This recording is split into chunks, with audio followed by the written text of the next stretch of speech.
Good morning sir. Good morning. मैं जानना चाहती हूँ कि हम सिचुएशन को बिल्कुल ऐसे कैसे देखें कि हमें सिचुएशन से बाहर निकलना है।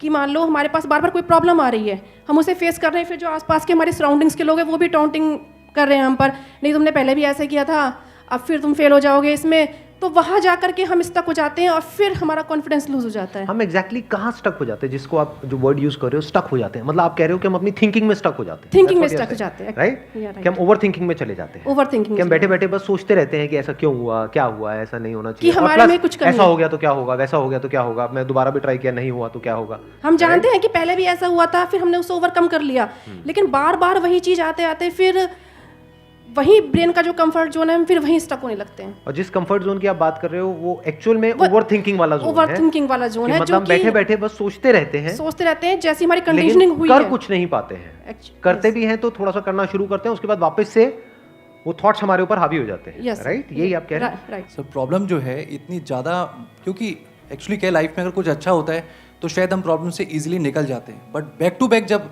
आपको फेलियर्स ही मिल रहे हैं उस टाइम पे भी आपको फिर दिखना ही बंद हो जाता है कि हाँ निकलने का भी कोई रास्ता है। प्रॉब्लम सबसे बड़ी पता है क्या है, कि सबको यही लगता है कि हमारी प्रॉब्लम सबसे बड़ी है।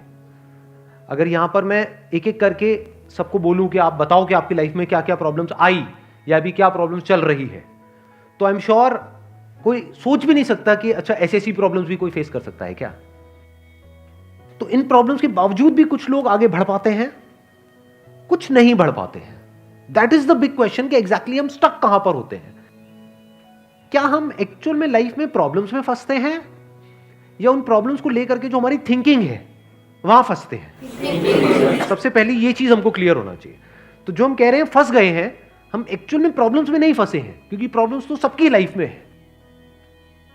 हम एक्चुअल में थिंकिंग में फंस जाते हैं। राइट। ये पॉइंट सुनने में छोटा लग रहा होगा, but it is a very big point two understand in life, जो 99% लोगों को नहीं समझ में आता है। हम क्या समझते हैं कि हम प्रॉब्लम्स में फंस गए हैं, क्योंकि the moment you say that, तो जब तक प्रॉब्लम्स रहेगी तब तक आप फंसे रहोगे। और प्रॉब्लम्स कब तक रहेंगी? लाइफ टाइम, जब तक लाइफ रहेगी। Right. But the moment you से कि मैं प्रॉब्लम्स में नहीं फंसा हूं, प्रॉब्लम्स मतलब लाइफ में नहीं फंसा हूं, मैं लाइफ के बारे में जो मेरी थिंकिंग है उधर मैं फंस गया हूं जाकर के। अब मैं उस थिंकिंग को कैसे चेंज करूं? Right. If you say that, तो वो आपके हाथ में पूरा कंट्रोल है। But if you ask me this question कि मेरी लाइफ की जो प्रॉब्लम्स हैं वो कैसे सॉल्व हो, तो उसका कोई जवाब नहीं है, क्योंकि वो कभी नहीं होगा। आज आपकी एक प्रॉब्लम है, वो सॉल्व हो भी जाएगी, कल कोई और प्रॉब्लम आ जाएगी, परसों कोई और आ जाएगी, फिर कोई और आ जाएगी, फिर कोई और आ जाएगी। Right sir. तो कैसे हम अपनी थिंकिंग को चेंज करें? सिंपल। थिंकिंग चेंज हो गई तो सब चेंज हो जाएगा। सब चेंज हो जाएगा, क्योंकि प्रॉब्लम्स को देखने का नजरिया बदल गया तो प्रॉब्लम बदल गई। एक बंदा जिसकी थिंकिंग नहीं फंसी हुई है, उसको आप चारों तरफ से फंसा दो, वो निकल जाएगा। लेकिन जिसकी थिंकिंग फंसी हुई है, उसको आप जा करके दुनिया जहान के सारे रिसोर्सेज दे दो, पूरा का पूरा खजाना भी दे दो, तब भी वो नहीं निकल पाएगा। तब भी रोएगा बैठ करके कि क्या मेरे को चारों तरफ खजाने से कैद कर दिया। अरे भाई, खजाना है, कैद नहीं है। देखे ना ऐसे लोगों को जिनके पास में सब कुछ है लेकिन रोते रहते हैं। तो सब कुछ मिलना इज नॉट अ सॉल्यूशन। जिनकी लाइफ में कोई प्रॉब्लम नहीं है वो भी रो रहे हैं। सो अब आता है कि इसका सॉल्यूशन क्या है, कि we are stuck in our thought process, how to get out of it. तो सबसे पहली चीज ये समझनी है, ज्यादा सोचने से कुछ नहीं होता है, सही सोचने से होता है। अभी सही सोचना क्या है? What is right thinking, not positively सोचना। इसको भी ध्यान से समझ लेना। पॉजिटिव सोचना क्या सही सोचना होता है? फॉर एग्जाम्पल, आगे आप जा रहे हो, किसी जंगल में हो और आगे दलदल है, और आप पॉजिटिव सोच रहे हो, मेरे साथ में कभी कुछ गलत हो ही नहीं सकता, मैंने तावीज पहना हुआ है, ये मुझे बचाएगा। बहुत लोग हैं बहुत पॉजिटिव है लाइफ को लेकर के, बट क्या उनकी सोच सही है? अभी सही सोचना क्या है? सर मेरे हिसाब से मतलब इंटेलिजेंसी से सोचना, कि मतलब कुछ ऐसा सोचे कि आगे जाके हमें कोई हानि ना हो, कि एक इंटेलिजेंट माइंड से सोचे। अभी इंटेलिजेंट क्या है और फूलिश क्या है? एक है फूलिश तरीका सोचने का, बेवकूफों की तरह सोचना, एक है इंटेलिजेंस के साथ में सोचना। What is intelligence? जिसको हम इंटेलिजेंस कहते हैं वो इंटेलिजेंस क्या है? साइंस को इंटेलिजेंस कह सकते हैं? नहीं कह सकते। नहीं कह सकते। तो किसको कहोगे? सुपरस्टिशंस को इंटेलिजेंस कहोगे? सुपरस्टिशंस मतलब क्या? बिलीफ, कुछ भी मान रखा है, उसको पकड़ के बैठे हुए हैं, उसके हिसाब से एक्ट कर रहे हैं। उसको इंटेलिजेंस कहोगे या साइंस जिस तरीके से आगे बढ़ रही है उसको इंटेलिजेंस कहोगे? एग्जैक्टली। तो साइंटिफिक वे ऑफ थिंकिंग समझना पड़ेगा, वो क्या है, उसको अपनी लाइफ में लगाना पड़ेगा, तब आप कह सकते हो आपकी जो थिंकिंग है वो सही है। अब ये साइंटिफिक थिंकिंग मतलब क्या?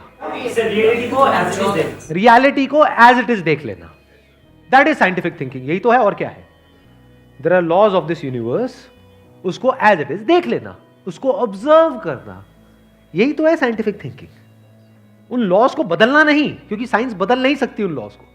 लॉ ऑफ ग्रेविटी को साइंस बदल नहीं सकती है, उस लॉ को समझ करके उसके हिसाब से एक्ट कर सकती है।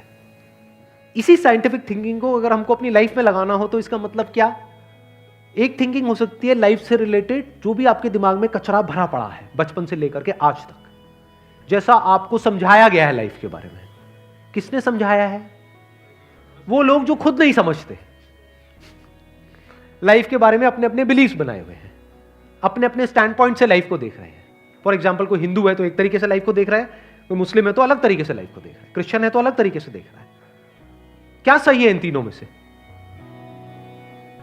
कि तीनों को सही थिंकिंग कह सकते हैं? ना, क्योंकि आपस में लड़ झगड़ रहे हैं।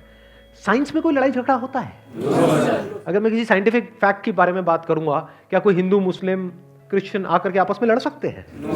नहीं। तो ये सही थिंकिंग है। एक है जो हमें सही लगता है, एक है जो सही होता है। दोनों में जमीन आसमान का फर्क है। एक है जो आपको सही लगता है, एक है जो सही है। तो साइंटिफिक थिंकिंग का मतलब क्या, अगर इसको हमको लाइफ में लगाना हो तो, यानी लाइफ को आप एज इट इज देखो, ऑब्जर्व करो, फिर उसके बारे में सोचो। This is scientific thinking. और ये जो फंडा जिसकी मैं बात कर रहा हूं, इसको आप लाइफ के किसी भी एस्पेक्ट में लगा सकते हो। इसको बिजनेस में लगा सकते हो, इसको जॉब में लगा सकते हो, इसको रिलेशनशिप में लगा सकते हो, इसको हेल्थ में लगा सकते हो। बिजनेस क्या है अगर रियलिटी को एज इट इज देखना नहीं है तो? सारे झूठे भरे हैं। अब ये जो आपने कहा कि बिजनेस में सब झूठे भरे पड़े हैं, क्या ये सच है या आपका अपना एक स्टैंड पॉइंट है? अभी इन्होंने बोला कि बिजनेस में सब झूठे भरे पड़े हैं। अभी ऐसे ही यहाँ पे मैं अलग अलग लोगों से अलग अलग बातें पूछूंगा ना, तो सब बड़े कॉन्फिडेंस से बोलेंगे as if they know it for sure. जैसे मैं पूछूंगा, हाँ भाई यहाँ पे किसी मेल का किसी का ब्रेकअप हुआ होगा, तो सारी लड़कियां ऐसी होती हैं, सब धोखेबाज हैं। ऐसे ही कोई लड़की से पूछूंगा, वो आकर के बोल देगी सर ये तो मर जात तो है ही ऐसी, इसका कुछ हो ही नहीं सकता। क्या ये सच है? या आपका अपना एक स्टैंड पॉइंट है, अपना आपका एक बिलीफ है? तो ध्यान से समझ लेना, इसका जो सबसे पहला स्टेप है वो है अंदर जो भी कुछ पड़ा हुआ है आपके, जो भी आपने मान रखा है उसको छोड़ दिया। अब आप हल्के फुल्के हो गए, अब एज इट इज देखा लाइफ को, लाइफ को ऑब्जर्व किया as life, not my life. For example, anger, क्या एंगर आपका है? बट आप एंगर का सोल्यूशन कैसे निकालते हो? मुझे गुस्सा आता है, मुझे गुस्सा नहीं करना है। कभी भी आप एंगर का ऐसे सोल्यूशन निकाल ही नहीं सकते। सिर्फ आपको आता है गुस्सा या सबको आता है? सबको आता है। तो क्या एंगर सिर्फ आपकी प्रॉब्लम है या एंगर एक लाइफ की प्रॉब्लम है? Fear, if you can look at fear, not your fear और माई फियर, फियर, डर है ना, वो डर क्या है? Can you look at it? इसको बोलते हैं साइंटिफिकली चीजों को देखना। रिलेशनशिप, नॉट माई रिलेशनशिप और योर रिलेशनशिप, रिलेशनशिप। तो इस तरह से जब हम चीजों को देखते हैं ना, not from a subjective point of view but from an objective point of view, जैसे एक साइंटिस्ट देखता है, जैसे एक साइंटिस्ट ऑब्जर्व करता है, वहां पे ना खुश हुआ जाता है, ना परेशान हुआ जाता है, ना पॉजिटिव हुआ जाता है, ना नेगेटिव हुआ जाता है। This positive and negative is your stand point, is a subjective point of view.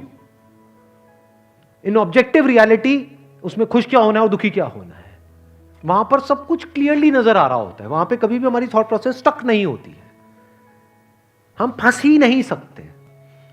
Beliefs में आप गारंटेड फंसोगे। शॉर्ट टर्म में वो अच्छे लग रहे होते हैं क्योंकि वहां पे कंफर्ट मिलता है। जो भी हमने मान रखा है, अगर उसको पकड़ करके हम बैठे रहें और उसमें गोल गोल घूमते रहें तो बड़ा कंफर्ट मिलता है, लेकिन आगे जाकर के वो हमको फंसा देता है, एंटैंगल्ड कर देता है। बट जो रियलिटी है वो धीरे धीरे आपको आजाद करती रहती है, जितना आप रियलिटी को समझ जाते हो उस लेवल तक। यानी कि अगर इसको मैं पूरा समअप करूं, जो भी मैंने अब तक कहा है उसको, ये सेशन शुरू कहाँ से हुआ था? फेलियर से हुआ था कि एक के बाद एक हमने लाइफ में बहुत सारे फेलियर्स फेस करे हैं। तो अब अपने फेलियर्स को ऑब्जर्व मत करो, अपने को बीच में से हटा दो, ऑब्जर्व करो ये जो फेलियर्स हैं ये क्या है। तो you will start seeing the nature of those failures, you will start seeing the causes of those failures. For example मेरी लाइफ है, अगर मेरे को उसको ऑब्जर्व करना है, दो तरीके हो सकते हैं। एक ये, अब मैं अपनी लाइफ में थोड़ा सजा रहा हूं जिससे कि आप उसको रिलेट कर सको। मैंने पास में कुछ गलतियां करी, बहुत बड़ी बड़ी गलतियां करी, मेजर लॉसेस हुए। तो एक एंगल तो ये हो सकता है मैं ऐसा कैसे कर सकता हूं। दूसरा ये है कि मैं ऑब्जर्व करूं कि एग्जैक्टली वो गलती क्या थी और उसका कॉज क्या था। तो वो दिख जाता है, अच्छा उस टाइम पे वो ग्रीड बहुत ज्यादा हावी हुई पड़ी थी। अच्छा ग्रीड क्यों हावी हुई पड़ी थी, इतना लालच क्यों आया हुआ था कि हाँ ये करना है, ये करना है, ये करना है, ये क्यों आया हुआ था? और ये बचपन से ऐसी कंडीशनिंग हुई पड़ी थी, बचपन से घर में यही सारी बातें सुनी थी। तो इसलिए I was acting out of that information जो मेरे अंदर फीडेड थी, and that was not correct information. वो सारी इंफॉर्मेशन गलत थी, जिसकी वजह से मैंने जल्दी से एक्ट किया, बिना सोचे समझे, बिना सही थिंकिंग के एक्ट कर दिया, उस वजह से जाकर के फंस गया। तो मुझे उस बंदे ने नहीं फंसाया, मैं खुद फंसा अपने लालच की वजह से। तो अब ये क्लियर हो रहा है हम कैसे देखते हैं। तो वंस वी सी दैट, तो अब मैं उससे पूरी तरह से फ्री हो गया, because I understood something which is very basic in life, जिसकी वजह से पूरी की पूरी लाइफ एक अलग ट्रैक पे निकल गई। क्या समझ आया? कि कभी भी ग्रीड से एक्ट नहीं करना है। अब इसको हम समझते हैं, कैसे समझते हैं? मॉरल साइंस की बुक से। वो सब बकवास है, ये लालच नहीं होना चाहिए, सबके अंदर लालच भरा पड़ा है। बट लालच हमको कैसे फंसाता है, इसको ऑब्जर्व किया अपनी गलतियों के बेस पर, और फिर समझ आया अच्छा ये होता है। लालच से ग्रोथ नहीं होती है। लालच से आप पैसा कमा सकते हो, बट उसको आप ग्रोथ नहीं कह सकते, क्योंकि आप डिग्रेड हो रहे हो, तो आप एक्चुअल में ग्रो नहीं कर रहे हो। एक्चुअल ग्रोथ में उसको कह सकता हूं जो होलिस्टिक ग्रोथ हो, उसको ग्रोथ बोल सकते हैं। आपने पैसा तो कमा लिया, लेकिन डर में जी रहे हो कि मैंने इतने घपले कर दिए हैं, अगर किसी ने पकड़ा गया तो पता नहीं क्या हो जाएगा, क्या फायदा ऐसी लाइफ का। उसको आप ग्रोथ कहोगे? Can you call it growth? ना। तो लालच से ग्रोथ नहीं होती। तो ये चीजें समझना बारीकी से, स्टेप बाय स्टेप, तो आप गलतियों का पूरा नेचर समझ सकते हो।